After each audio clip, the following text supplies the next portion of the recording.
Before introducing Erica, I would like to read the UW-Madison Land Acknowledgement Statement. The University of Wisconsin-Madison occupies ancestral Ho-Chunk land, a place their nation has called Daejo since time immemorial. In an 1832 treaty, the Ho-Chunk were forced to cede this territory. Decades of ethnic cleansing followed when both the federal and state government repeatedly but unsuccessfully sought to forcibly remove the Ho-Chunk from Wisconsin. This history of colonization informs our shared future of collaboration and innovation. Today, UW-Madison respects the inherent sovereignty of the Ho-Chunk Nation, along with the 11 other First Nations of Wisconsin. Now, I'm delighted to be able to welcome Erica Ayisi to our campus this afternoon. Erica is a freelance multimedia journalist focusing on human feature stories and documentaries around the world.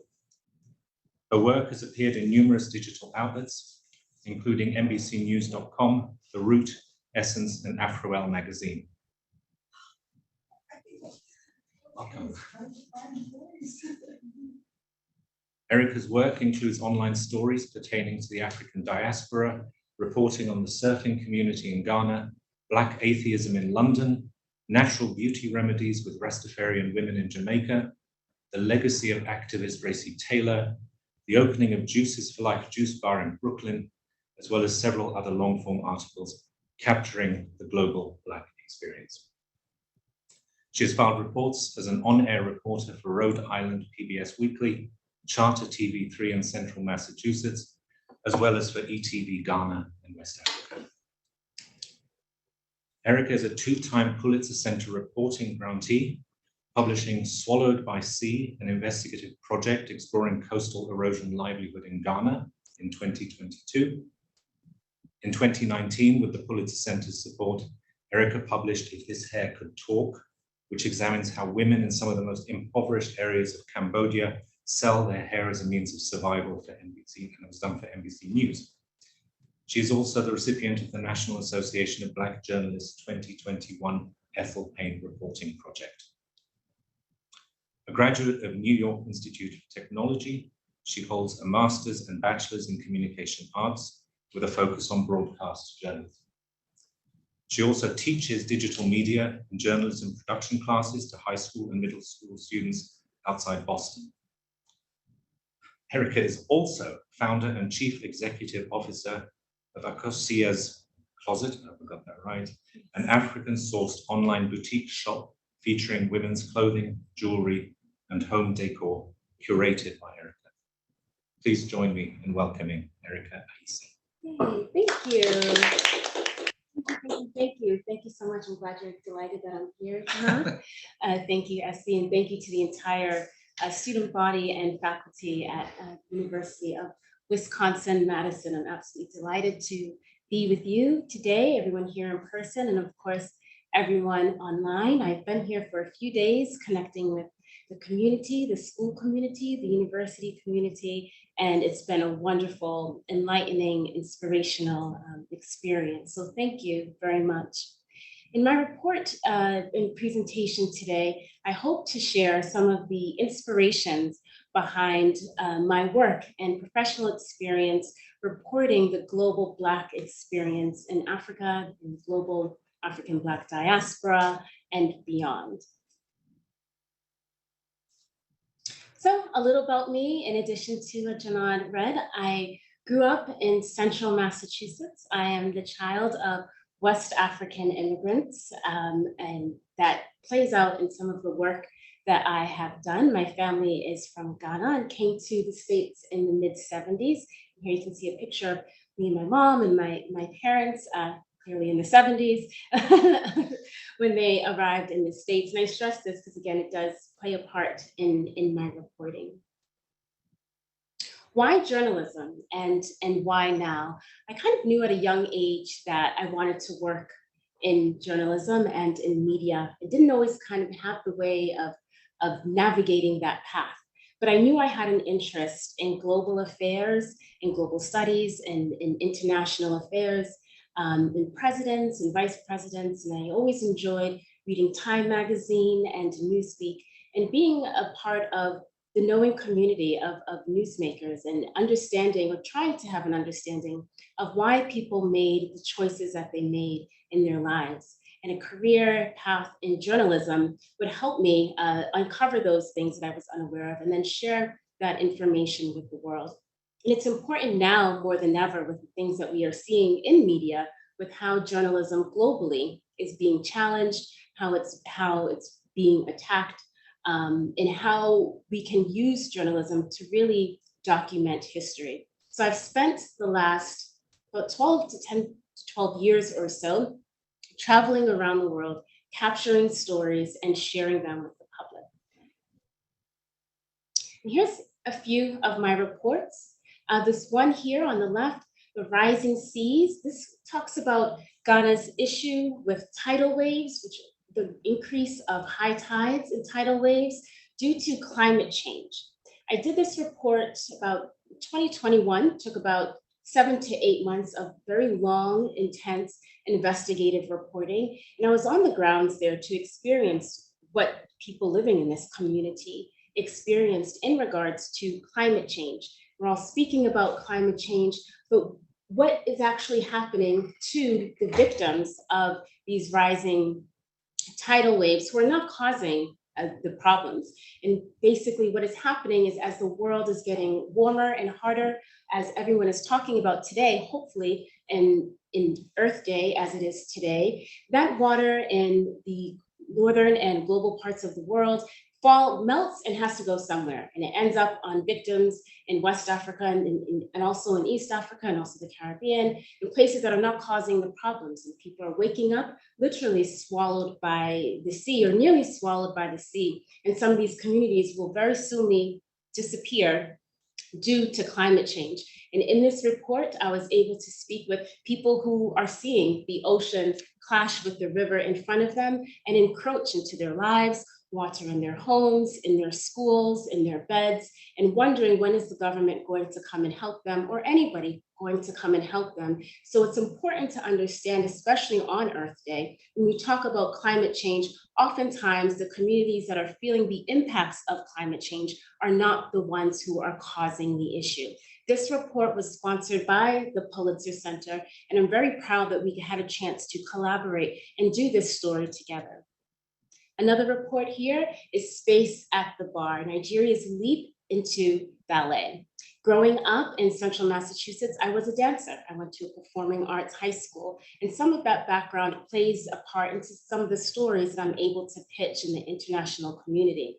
I stumbled upon a short video of a young boy who was dancing, who was on his toes and as expressing himself through the art of ballet. And I thought it was a great story to work on. And I reached out to him, and there was a small emerging school on studying ballet, which is normally a craft that you really don't see studied in Africa at all. And it was a wonderful opportunity to bridge the two things together and see these wonderful students express themselves in a new way. Another report that I worked on is part of a book for Lonely Planet. I covered a lot on chocolate, and you can see on the other side as well, 57 Chocolate, a sweet homage to Ghana. This piece was published by NBC News.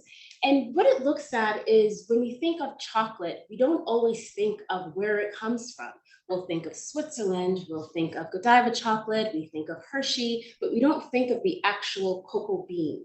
70% of the world's cocoa beans come from Ghana and Ivory Coast. And it's important to always remind the public of where chocolate comes from and really ask ourselves, are the farmers being paid their worth as they give the entire planet their favorite sweet treat? So with Lonely Planet, I wrote about the first 15 to 20 pages of this book.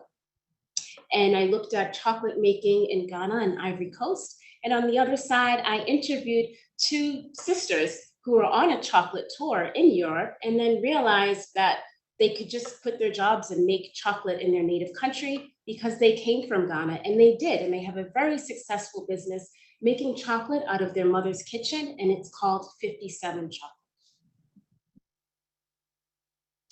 Another report I did is looking at colorism and sexism within Jamaican politics. I interviewed a woman named Anne-Marie Vaz, who was running for a local position in her parish in Portland, Jamaica. And as she was running for this position, I spotted some of her tweets online where she was sharing that people were saying she wasn't Jamaican enough, that her skin wasn't dark enough, that she was a privileged woman because of her skin, that she was a privileged woman because her husband is also a politician. And during this time, it was her first time actually speaking publicly. So I interviewed her and talked about how colorism was impacting her campaign and who gets to call themselves Black and who gets to call themselves Jamaican, and how she was able to overcome and still rise and be a role model for other Jamaican women and women globally, and how she was able to handle really the backlash of many people saying that, you know, a real Jamaican husband doesn't let their wife run for office. Well, she ran for office and she won the position. And that report was published with Essence Magazine. Another report I'm proud of is with Angela Yee. Some of you may know her formerly of the Breakfast Club. She opened a juice bar in Brooklyn. And this story wasn't just about sweet juice and it was fun and tastes good, but it was about access to healthy foods, access to healthy snacks, access and affordability to juicing. And so she is from the Brooklyn area and created a juice bar where things and fruit and juices could be more affordable for her community. And this piece was published also with NBC.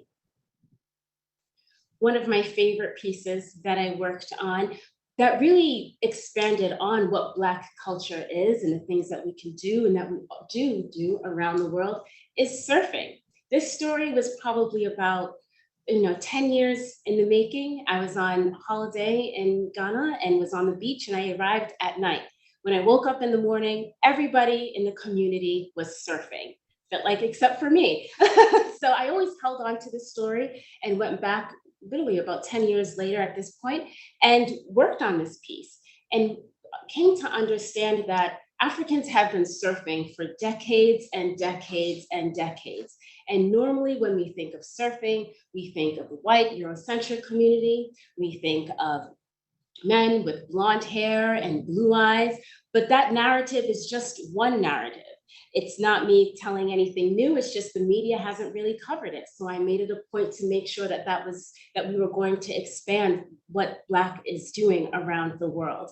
And it's a huge surfing community all along West Africa, some parts of South Africa. There are international surfing awards and competitions happening there. There are international surfing schools happening there, and entrepreneurship as people are opening their own private businesses for the surfing community, for both boys and girls. And that was a great story to do because I also had an opportunity to surf. I didn't look as graceful as this picture, but it was a fun, exhilarating time. Another story that I'm proud of on Black culture in Africa and beyond is a piece that I really was just in the UK, in the United Kingdom, literally on the bus, and wondering what story can I do? I was there visiting family and wanted to cover something in the United Kingdom. And I read quite a few reports that there was a huge community of non-believers, of Europeans and British people who did not believe in any religion and did not believe in God. And I wondered, do Black people here not believe in God? Is there a community of Blacks that don't believe in God? As a Black woman in the world of Black people, there's a notion that many Blacks believe in God, but that's not everywhere. As we see with this quote, there's this idea that all Black people are religious. We want to actually show people that there's an alternative. Not all Black people are religious. So I found this group, the London Black Atheists. I literally just Googled it right there on the bus, found them, started a conversation, wrote a pitch to NBC News, which was accepted. I went to their meetings, spent about a day with them, and filed this report. Again, we are not a monolith, and that is the message that I want to share today. Another report that I did, and I've done quite a few reports reporting on slave castles in West Africa, and this one here is an essay looking for clues in Elmina Castle, the slave trade house of horrors. And all these structures are called castles. For me personally, I love to look at them as houses of horror. Although they are based in Africa, it is also the start of American history. It is also a part of world history.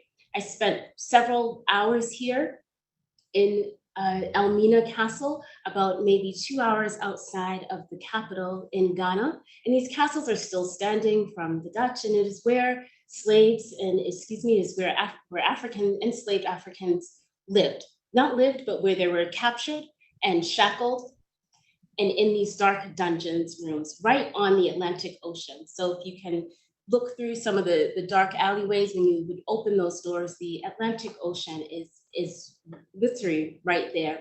And an interesting aspect to this story and these houses of horrors in Ghana are literally on the same road as the surfing story that I reported to you. You just keep driving down and it's about 2 hours, another 2 hours down. Within this report, it's very moving, and I tried to write it in a way that people would feel like they were there experiencing it with me. These structures are over 400 years old and still have a very strong stench of humans who were captured and there before they were set off into the Atlantic Ocean for the transatlantic slave trade. A few other reports that I'm very proud of, so a lynching memorial. Some of you may know of the lynching memorial. It's just a few years old now in Alabama. And the lynching memorial tells the story, the unfortunate, horrific story of America's participation in lynching. But before you enter the museum, there are these large statues, these large lifelike statues that depict enslaved Africans as they are, you see in the picture, as they are enslaved before being shackled and onto the ship towards the Americas and beyond. There's about 6 to 8 of these life-size statues. The artist who made them is in Ghana. When the opening of the museum occurred, the media community was there to honor this museum and to honor the victims of lynching. However, when I was watching this, I did notice that no one was doing interviews with the artist that actually made these sculptures. And through social media, I was able to find him and talk to him and ask him how his sculptures from West Africa ended up here in the United States as part of the lynching memorial. So he shared his story. A unique part of his story was that he could not join his sculptures for the opening. I asked him why he was not here for the opening of the museum, and he said he applied for a visa and was denied. So America's enjoying his sculptures, but he was not able to join and be a part of it. The other story here that I'm also delighted to share is a piece that I wrote for The Root after the first Black Panther movie. I think with the first Black Panther movie, the whole entire African diaspora maybe felt a deeper sense of wanting to be connected to the continent. And people were inspired to find their DNA and to see which countries in Africa they came from, because that history, as we've discussed with some of the other reports, was stripped from them. And this report talks about that. It talks about how people are using their DNA to find and pinpoint the actual countries in Africa that they come from. A unique part of this piece was also with this era that we're in of exploring the African diaspora and connecting back to Africa, the importance of studying all of the history of Africa and the importance of not romanticizing the continent. Here's a piece I did. It's a documentary I did with Rhode Island PBS. This was a deeply underreported, very rarely reported story that was really brand new to me. It was a historical piece looking at a man called Paul Cuffy. Paul Cuffy was the first half Native and half Black, half African man in the early 18th century who became the wealthiest man in America. This story is not in our history books. This story is very difficult to find, but I found it and it is there. And I found this story because it was in a book that was featured on a local channel in Boston. And I didn't know what this story was going to entail. I thought it was, I like stories on the water, obviously with surfing. And I thought that I was going to be in Rhode Island on these ships. And it was a whole different story. This was a story of a man whose father was a slave, was a former slave. And when he was freed, was taught how to read and write and had many children. One of his children really took part in the whaling industry that was booming at the time. The whaling industry in the 18th century literally lit up the world with the whale oil that was harvested there. And he was able to use that to his economic advantage and become the wealthiest man of color at the time in the United States. He is also credited with building and creating the first interracial school in Massachusetts, and he also fought in the American Revolution. So this was a story that really told his piece, and there's a school named after him in Rhode Island. And also there is a museum, the New Bedford Whaling Museum, that has a lot of his original artifacts. He built his own ships. Many people didn't know that. One of his ships, the Traveler, he brought freed slaves back to Sierra Leone on his ship that he built himself with other people to support him. And this is my latest piece. This was published just about a month ago. That was a long time in the making, and I'm glad it finally came together. This is a piece on Bose Ogulu, the force behind Burna Boy's success in music and beyond. So for anyone that is here or is listening who is a fan of Afro beats, this is a story, the backstory of the biggest African artist in the world. His name is Burna Boy. Many people don't know that Burna Boy's manager is also his mother. And his mother was also a French professor and a polyglot. She speaks 6 languages. This piece, intentionally, I pitched it to Essence Magazine, a Black woman's magazine, to amplify her voice and her story, and to look at a family that has a unique sense of musical and artistic talent, and how she was able to take her career as a professor, as a linguist, as a businesswoman, and use it to mold her son's career into being but he is the most successful Afrobeats artist in the world. And this is one of my favorite pieces that many people all around the world seem to enjoy. It's not based in Africa, but it takes us to African women, to Black women, to women really of all races, to women who wear other women's hair. This story is called How Women in Poverty Are Supplying America's Market for Hair. Third world poverty pushes Cambodian women to sell their hair, feeding demands for first world vanity. The idea and inspiration behind this story was really personal. Myself, I was wearing and do wear human hair and was wondering why this hair was so expensive. $400, $500, and the rate just goes up and up and up. And I also noticed within this story, there was no regulation on these prices. And in years of having conversations with my friends on hair weaves, hair tracks, hair extensions, there was no consistency in the prices that we were paying. And so I started to do some research and wanted to understand why women would cut and sell their hair. I always knew that a huge portion of human hair was coming from India, and in my report, you'll see the data there. But other markets were emerging. Malaysian hair, Viet hair from Vietnam, and Cambodia was also on the rise. I found a report that said women were being paid about $15 to sell their hair, 18, 19 inches of hair. If you're wearing human hair, you know what I'm talking about. And I started to ask some questions. Why would someone sell their hair for $15? If I paid $500, $600 for their hair, how come they're not getting it? And what situation would a woman have to be in to sell her hair for that low amount? And so with the support of the Pulitzer Center, I wrote a pitch and it was successful. And I was off to Cambodia to meet women who were selling their hair and really try to understand their backstory.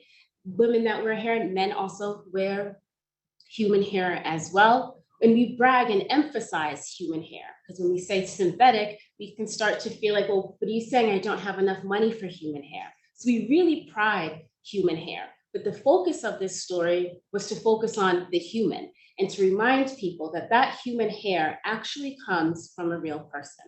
So I'm going to show a short, just about a 5-minute clip. Do we have time?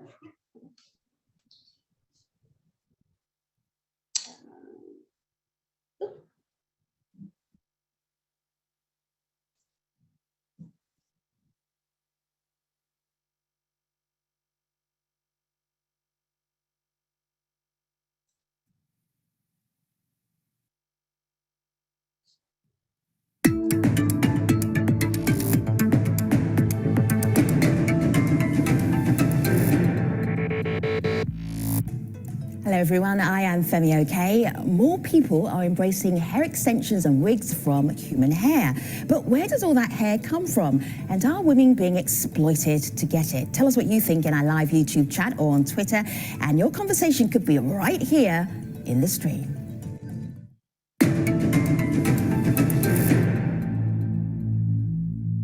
Ariana Grande's famous ponytails, Kylie Jenner's wig line, Nicki Minaj's floor-length extensions.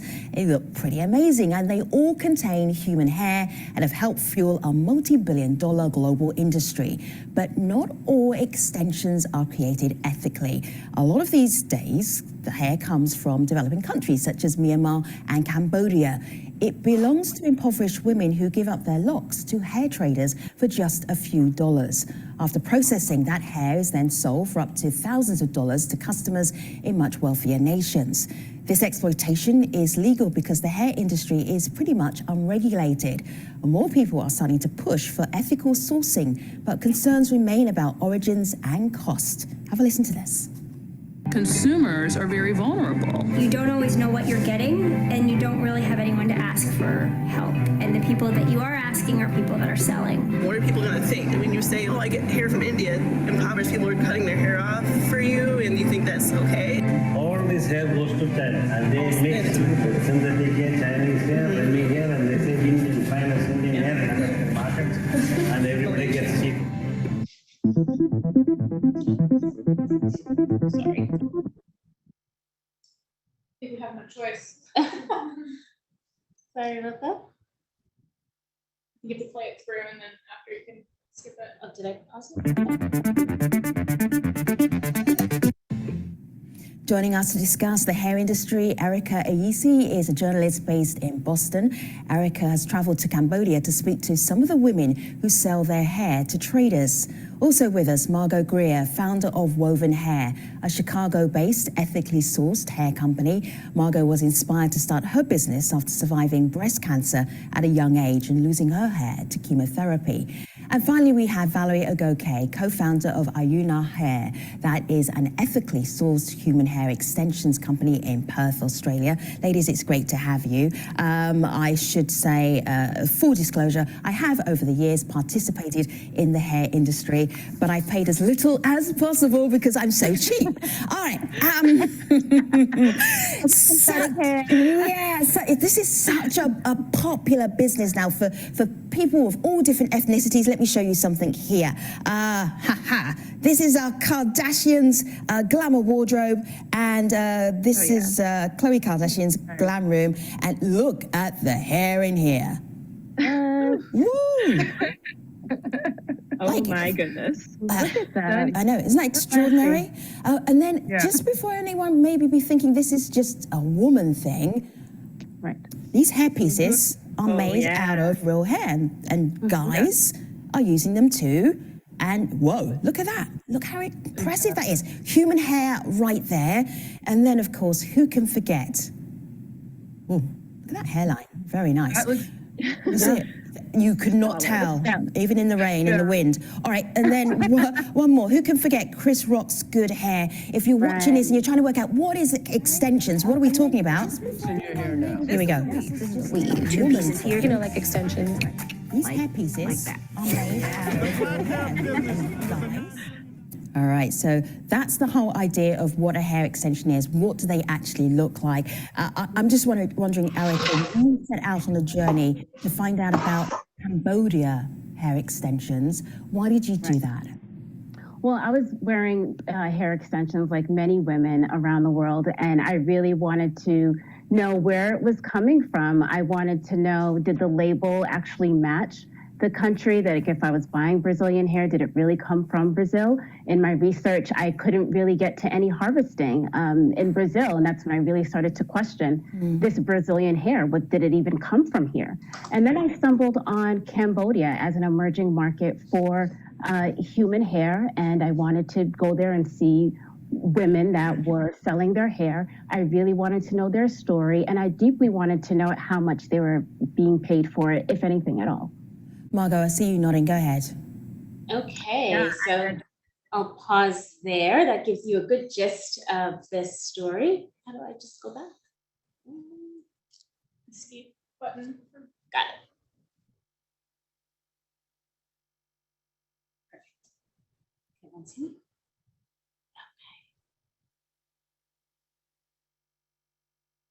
Okay, so that was a good introduction to how and why I wanted to work on this story and why it was so important to work on this story. When we talk about hair and hair extensions, a lot of the conversation is on why we choose to use that hair, which is an important part of the conversation. But no one is ever paying attention to the hair actually came from a human. So in my report, and it's important to understand that within my report, I just focused on Cambodia.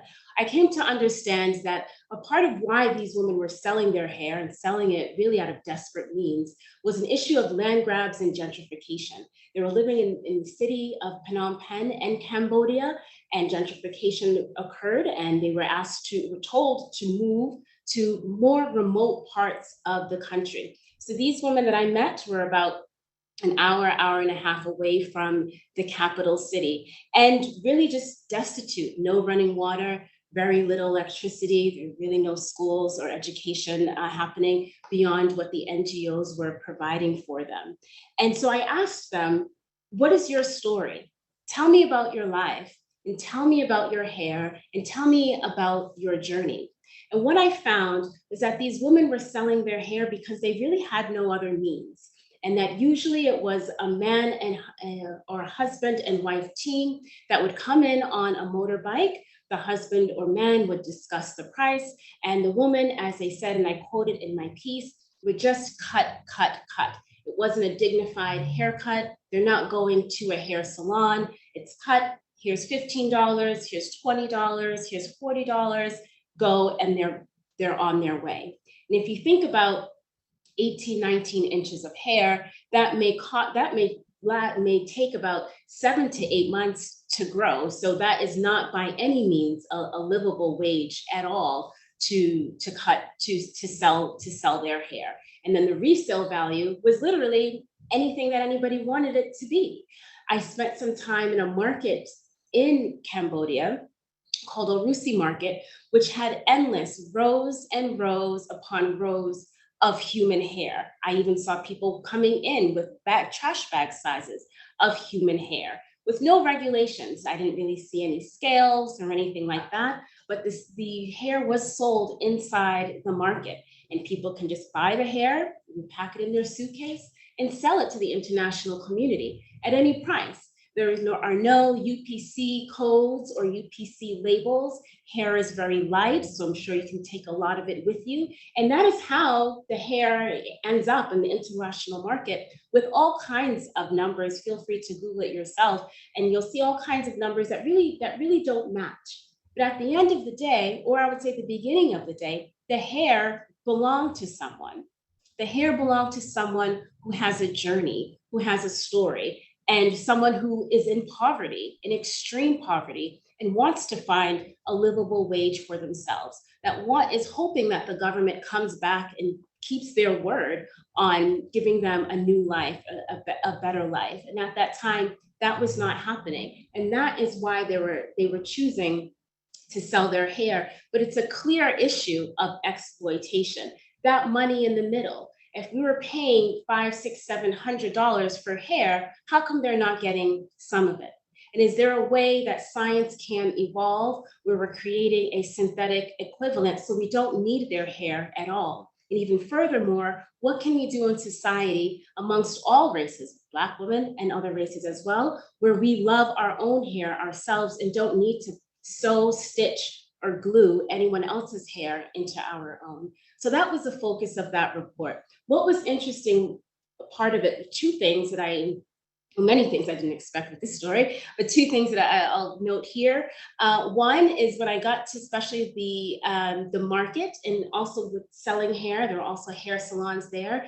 They had never really saw or experienced braids or twists. And that's what I had in my hair at the time. So instantly I became a distraction in my own story. Everybody wanted to see my hair and see how my braids and twists all came together. And then when I went to the village, a little further out from the capital, I was told very quickly that they had never seen a Black woman before. They had never seen someone whose skin who was as dark as mine. And people wanted to touch my skin and were very curious on Black skin. And I had to ask myself, what am I going to do with this? Am I going to be offended? What am I going to do with this? And it was all happening very quickly. So I made a decision to use this as a bridge. You can touch my hair, you can touch my skin, and we can have a conversation. And I can also ask you about your hair and your journey and humanize your journey as to why you would sell your hair and how it ends up in the international market. When I was there reporting, I didn't tell them, your hair, be selling your hair in the States for $600, $700. No, I didn't say that because that's not the focus of the story. The focus of the story was to humanize them and humanize their hair and also remind them that they have something very, very, very beautiful that the world wants, that clearly the world wants and enjoys and is paying top dollar for. Most of the women told me that they didn't feel too good about themselves after cutting their hair. They had really low self-esteem. I believe I wrote that in my report, that they didn't feel pretty because it wasn't a haircut. It was more like a life cut. And this is the story that attempts to piece it all together. So how is Black culture created? Black culture is created through freedom of expression, freedom to choose, freedom to challenge, freedom to create, and freedom to be authentically. It can be through our hair, it can be through fashion, it can be through sport. We don't all play soccer or football, which is a great thing to do, but some of us dance. Some of us like to practice ballet. Some of us like to go surfing.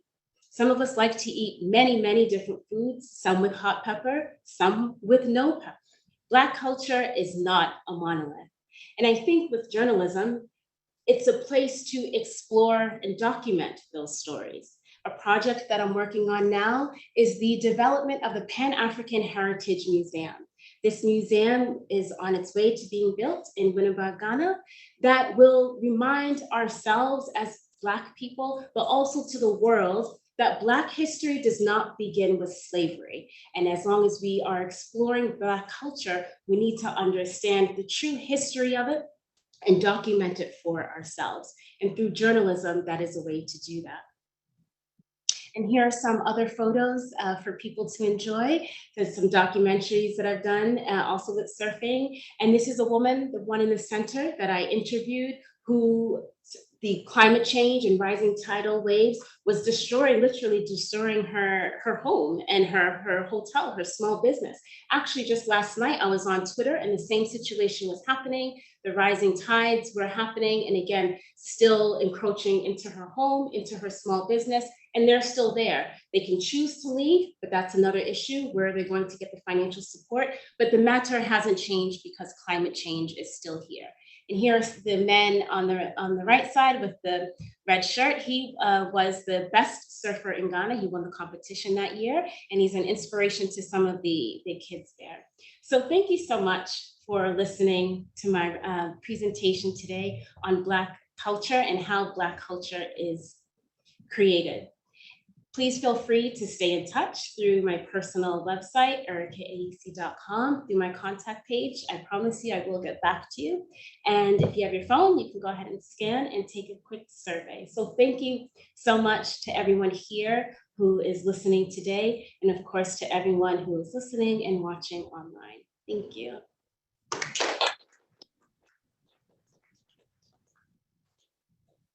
Thank you, Erica.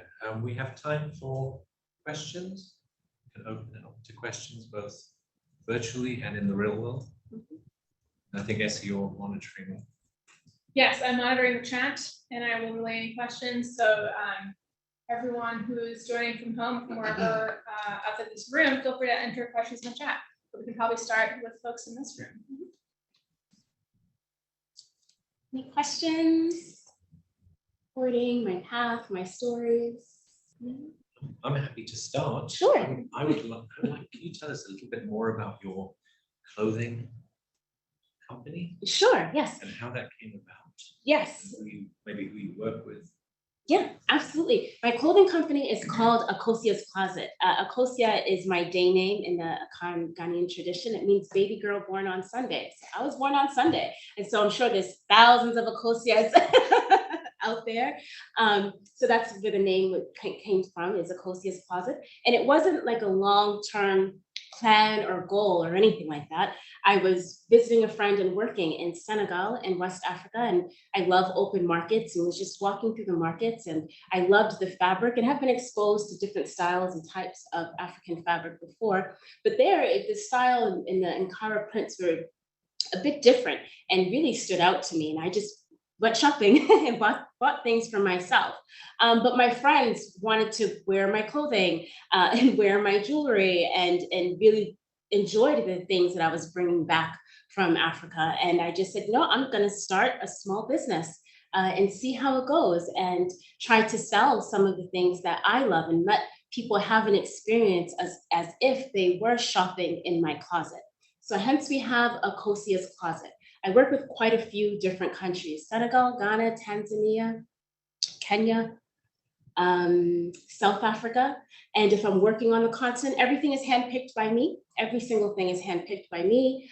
I sell online, but I also do a lot of in-person, different vendors selling events in the Massachusetts, New England area. And it's been about 5 years now, and it's been really, really successful. African fashion is always changing. You very rarely will see the same thing twice. And I try to put that up on my website. And that's the beauty of it, is that it's very rare that you're going to see two people with the same type of fabric or the same type of jacket or home decor and pillows. It's very rare, it's always changing. And I love to bring that to a wider audience. So that is how Akosia's Closet got started. So we have a question here from Lauren. She says, hi, Erica, how do you decide the location of your next story? It's more about the story. I'll stumble on a story. People often ask, how do I find my stories? Really an interest that I have or conversations that I see happening on different social media platforms. A lot of the stories I find can be through comments, again, because of the style of the reports that I do are underreported stories. So it's kind of the backstory of a bigger issue that's happening. And I read a lot, and I read a lot of comments, and that's where a lot of my story inspiration comes from. And I do clearly focus on the African diaspora and have a passion for stories happening there. So if we don't tell them, then those stories generally just won't get told. Another question from Kaylin, and then we'll go to you. What is the biggest challenge in expanding your voice? Oh, that's a great question. The biggest challenge in expanding my voice was never really my voice, right? I'm kind of the conduit as a journalist. We are telling other people's stories. I think some of the challenges, I would say, because I cover Africa a lot, is financing. Who's going to sponsor me to go back to the continent to do this work? Another challenge I think can be is because I am a freelancer, I'm not full-time with any media publication, is finding the right fit. A good story for Essence Magazine is probably not going to fit for Manga Bay that's doing environmental journalism. So a lot of research to say, okay, I think I have a great story idea, and I do have pitches that get rejected for sure. But it's about also as a freelancer, finding a good fit, finding a good home. And that can be a challenge, especially when I did the piece on climate change and coastal erosion in Ghana, because I'm not really a science reporter. So I didn't know the best home for it, but I was able to get some help through the Pulitzer Center and find a good home for it. So those can be some of my challenges. I will say, people often ask, is language a challenge? Because I do travel a lot. For me, no, I've never really looked at language barriers to stop me from doing a story. I can always work with a local journalist as a producer, as a translator. So I don't let language interrupt my reporting at all.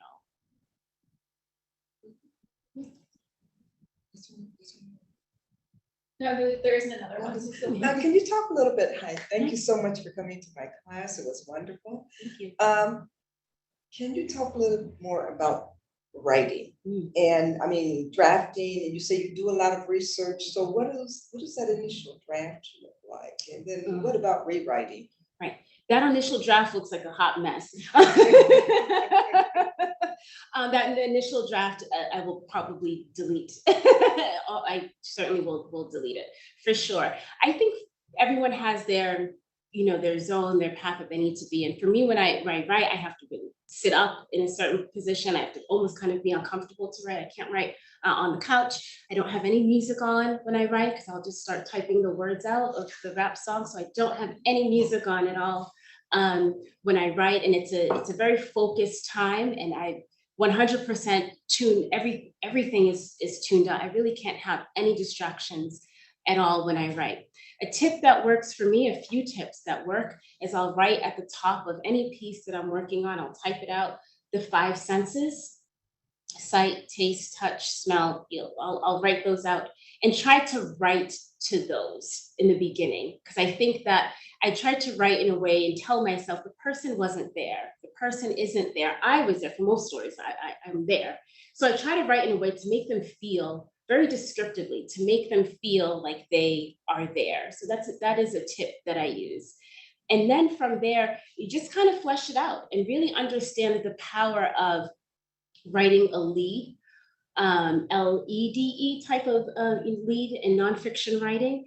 So you want to have a short summary in the beginning, but you also don't want to give the whole story away. So that's something that I'm aware of when I write. Another tip that I use is to use quotes gingerly. I've been told to use quotes as sprinkles. So if someone gives you a great quote that's 3 sentences long, you can't use that.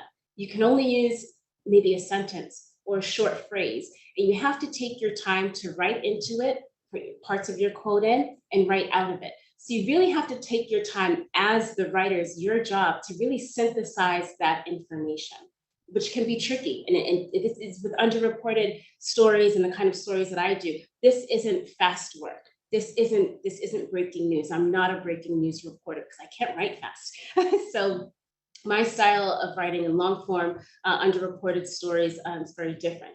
Also, when I write dictionary.com, I keep dictionary.com there at all times. I also keep thesaurus.com there at all times. It's really important, especially with the chocolate piece. How many times can you say chocolate? So you have to look at, sweet treat, morsels, look at other ways to still describe that chocolate. So those are some of the things that I do. I try to, not always, because you don't always want to have a formula, but oftentimes I'll end with a quote. The last piece, if you look at my pieces, with the short quotes. I find short quotes to be very powerful, and end with a short quote. Also, writing style, a combination of complex sentences mixed in very short sentences, like 3-word sentences, like, and he was here, really, really short sentences, to have a combination of both, and to know that you're writing for a public audience, right? Students may read it, children may read it, your grandparents may read it. It's not about dumbing it down. It's your job to write in a way that's accessible for everybody. Thank you. Yeah. I'd love to ask a question. Sure. Erica, your work is really impressive. I'm really fascinated by what you've done. So you do a lot of reporting on Africa. And sometimes, for instance, like about 8 years ago, there was a story on CNN talking about giraffes in Ghana, right? And safari in Ghana, right? And the reality is that's the other side of the continent, right? And so there was a hashtag CNN Get It Right, right? Where do you see really good reporting on Africa coming out of? Either what countries or what news publications? I know you had Al Jazeera here. That seemed really interesting to me. So where do you go to find good stories or more accurate stories about? I think BBC Africa does a good job.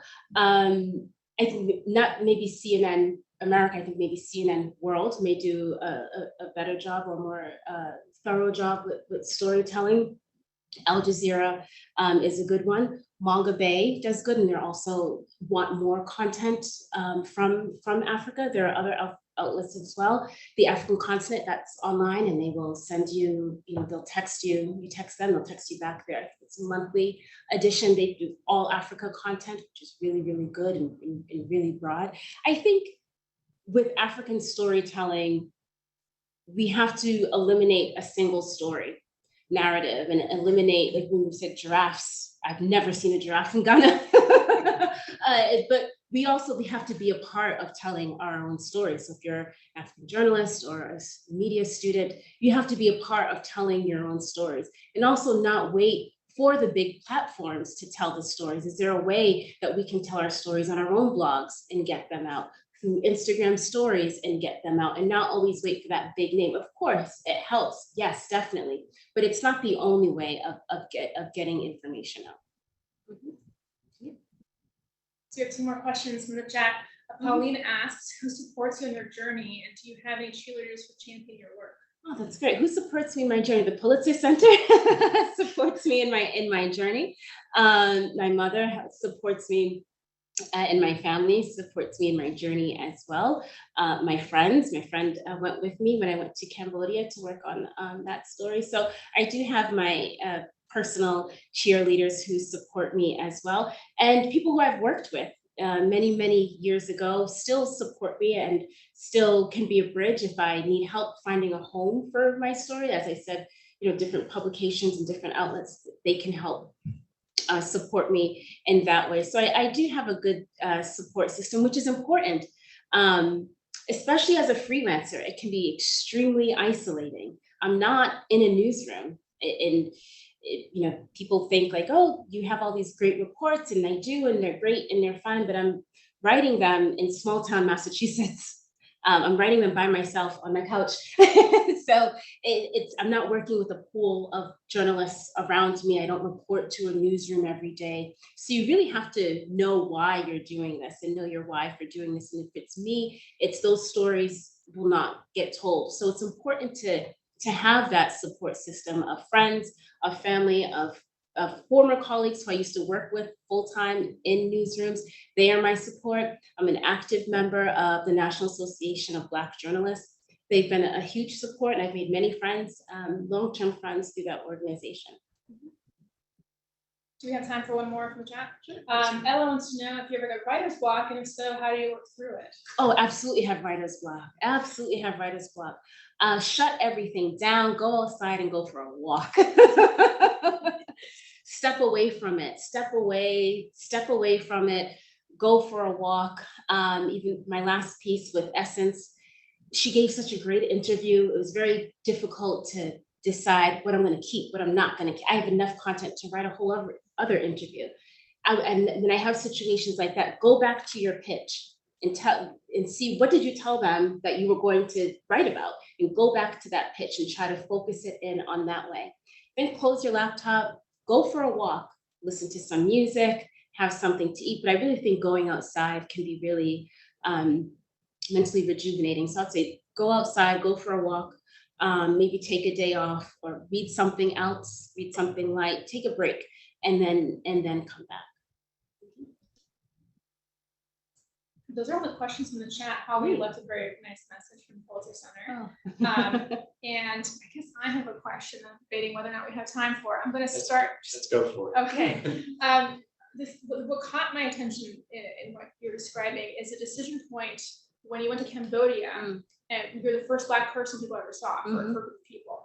And you had a decision point where you could, I think you said, I think I'm using your words, you could be offended, or you could embrace the human experience of getting to know someone new and a new kind of person. Right. And as I'm figuring out what exactly my question is, I think there are different contexts in which we have that kind of decision point, and maybe we respond differently. I think if you got the exact same question here in the US, it would be absolutely offensive. So I'm curious if you can say more about the range of how the same exact question is interpreted differently, maybe the assumptions we make about people, what they do and don't know. I just find it very interesting how in Cambodia, if you're meeting someone for the first time who's never seen a Black person, that's obviously just going to be interpreted very differently. What do you think about that? Like I said, it was all happening really fast. That didn't come up in my research. It happened as we were getting out of the car. And if it was in the States, maybe I would have even responded differently. But I also knew that they had a lack of exposure. So I didn't feel like they were offending me. I felt like it was genuine curiosity. And really with my hair as well, there was just a genuine curiosity of what, I had never seen these twists. I've never seen someone whose skin is as dark as yours. I could feel that they weren't offending me, that they were genuinely curious. And then I had my producer who emphasized that. He's like, they've never seen before. So like I said, it was a quick decision, and I just used it to humanize the entire situation. They wanted to know about my hair and my skin, but I also needed them to talk about their hair as well. So quickly used it as a bridge. And if you go to my website on the pics page, it's a lot of photos of the people in the community they were interested and curious about me. So I just used it as a bridge. As I said, here in the States, it may have been different. I didn't feel like they were petting me, or I was a pet or a chia pet. I certainly didn't feel like that at all. I felt they were just curious. Thank you so much, Erica. If everyone can join me in thanking Erica Ayisi for the presentation. Thank you. Stay in touch, everyone online. Thank you so much to those that logged in.